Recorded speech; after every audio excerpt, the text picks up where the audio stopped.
নমস্কার। আজ আমি তোমাদের সামনে যে বিষয়টি উপস্থাপন করব তা হলো সপ্তম শ্রেণীর বঙ্গভূমির প্রতি কবিতার কবি মাইকেল মধুসূদন দত্তের সম্পর্কে। মাইকেল মধুসূদন দত্ত ঊনবিংশ শতাব্দীর অন্যতম শ্রেষ্ঠ বাঙালি কবি এবং নাট্যকার ও প্রহসন রচয়িতা। তাকে বাংলা সাহিত্যের নবজাগরণের অন্যতম ব্যক্তিত্ব হিসেবেও গণ্য করা হয়। এছাড়াও মাইকেল মধুসূদন দত্ত বাংলা সাহিত্যে সনেট ও অমিত্রাক্ষর ছন্দের প্রবর্তকও ছিলেন।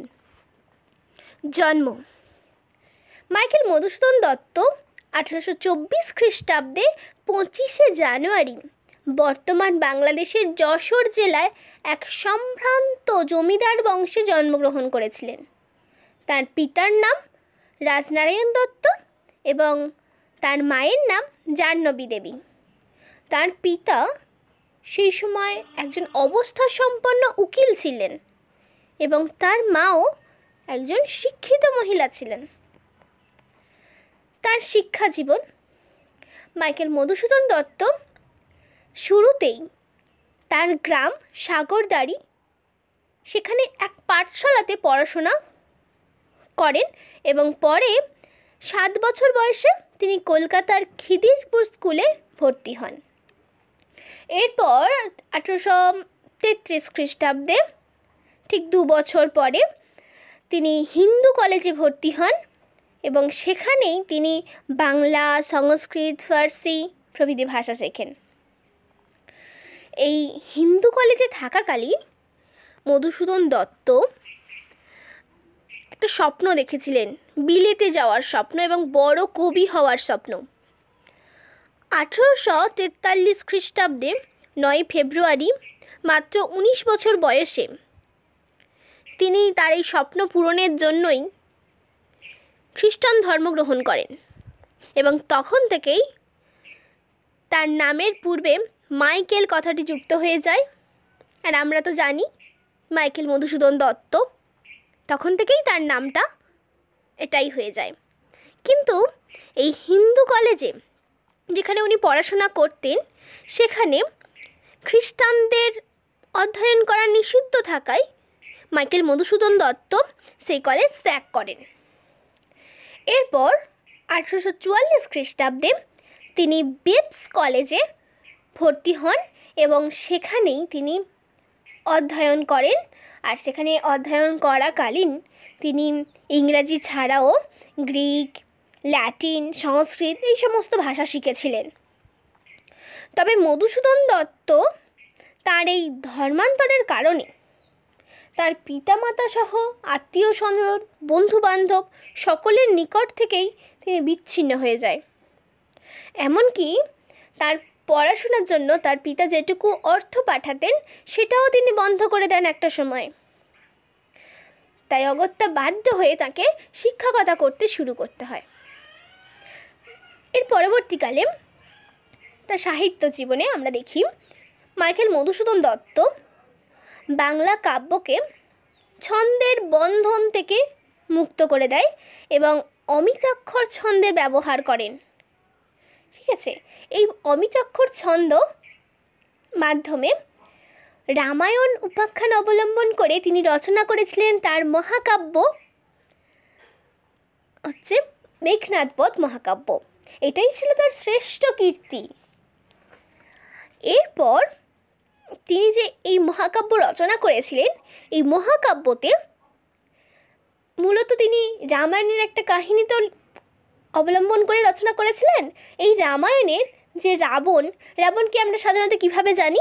রাবণ হচ্ছে রামায়ণে একটা পাপী, অত্যাচারী রাজা ছিলেন, অথচ তার এই কাব্যের মাধ্যমে তিনি রাবণকে একজন দেশপ্রেমিক, বীর যোদ্ধা এবং বিশাল শক্তির আধার রূপে বর্ণনা করেছেন। এরপর তিনি আরও কিছু কাব্যগ্রন্থ রচনা করেছেন। তার মধ্যে রয়েছে বীরাঙ্গনা, ব্রজাঙ্গনা, তিলোত্তমা সম্ভব প্রভৃতি। মধুসূদন দত্ত তার বন্ধুদের অনুরোধে 1858 খ্রিস্টাব্দে পাইকপাড়ার রাজাদের বেলগাছিয়া নাট্য থিয়েটারে রামনারায়ণ তর্করত্নে রচিত রত্নাবলী নাটকটি অনুবাদ করতে গিয়ে তার মনে হয় বাংলা সাহিত্যে উপযুক্ত নাটকের অভাব রয়েছে। তিনি এর ফলে মহাভারতের দেবযানী ও যযাতির কাহিনী অবলম্বন করে শর্মিষ্ঠা নাটক রচনা করেন, আর এটিই ছিল বাংলা সাহিত্যের প্রথম নাটক, এবং তিনিই হলেন বাংলার প্রথম নাট্যকার। এই শর্মিষ্ঠা নাটক ছাড়াও তিনি আরও অনেক নাটক লিখেছেন, তার মধ্যে রয়েছে পদ্মাবতী, কৃষ্ণকুমারী প্রভৃতি। তার সৃষ্টি প্রহসন ধর্মীয় কিছু নাটক রয়েছে, সেগুলি হলো একেই কি বলে সভ্যতা, বুড়ো শালিকের ঘাড়েরও প্রভৃতি।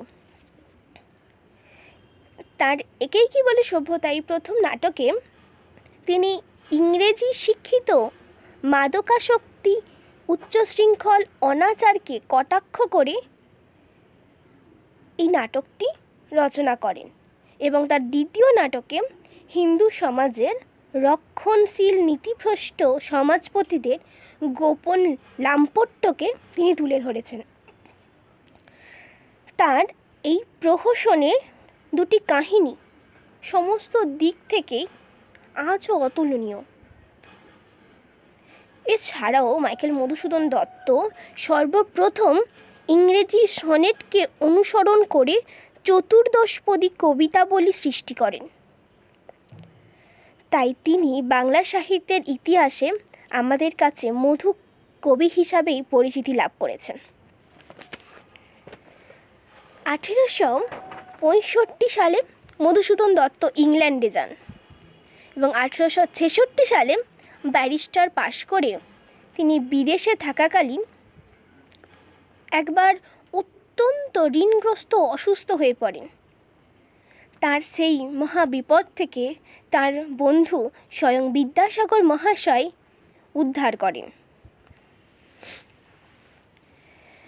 মাইকেল মধুসূদন দত্ত যখন বিদেশে পাড়ি দেন, সেই মুহূর্তে তিনি যে খ্যাতি অর্জনের স্বপ্ন দেখেছিলেন তা কিন্তু তার পূরণ হয়নি। তার শেষ জীবন অত্যন্ত দুঃখ, দারিদ্রতা, অসুস্থতা ও চিকিৎসাহীনভাবে কেটেছে। আর এই সময় তার জীবনটা অত্যন্ত দুর্বিষহ হয়ে পড়ে।